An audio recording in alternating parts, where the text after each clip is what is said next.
बहुत समय पहले की बात है। एक जंगल में किसी बात को लेकर दो बकरियों के बीच झगड़ा हो गया। इस झगड़े को वहां से गुजर रहा एक साधु देख रहा था। देखते ही दो बकरियों में झगड़ा इतना बढ़ गया कि दोनों आपस में लड़ने लगी। उसी समय वहां से एक शियार भी गुजरा।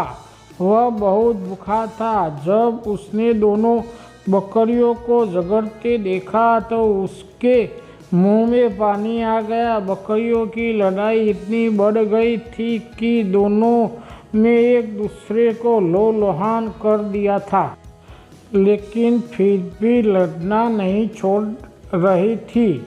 दोनों बकरियों के शरीर खून निकलने लगा था।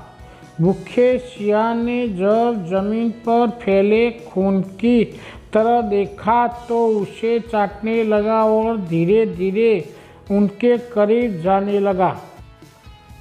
उसकी भूख और ज़्यादा बढ़ गई थी। उसके मन में आया कि क्यों न दोनों बकरियों को मारकर अपनी भूख मिटाई जाए। वही दूर खड़ा साधु ये सब देख रहा था। जब उसने शियार को दोनों बकरियों के बीच जाते हुए देखा तो सोचा कि अगर शियार इन दोनों बकरियों के बीच करीब गया तो उसे चोट लग सकती है, यह तक कि उसकी जान भी जा सकती है।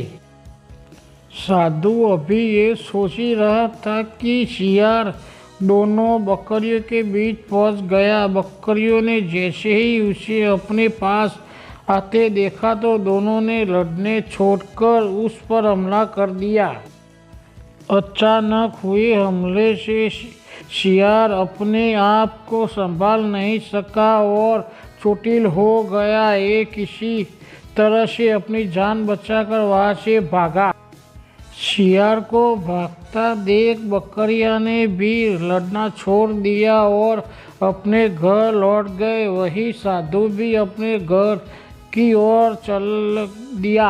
ये कहानी आपको कैसी लगी दोस्तों, मुझे कमेंट कर ज़रूर बताना और मेरी चैनल को सब्सक्राइब कर लेना फ्रेंड्स।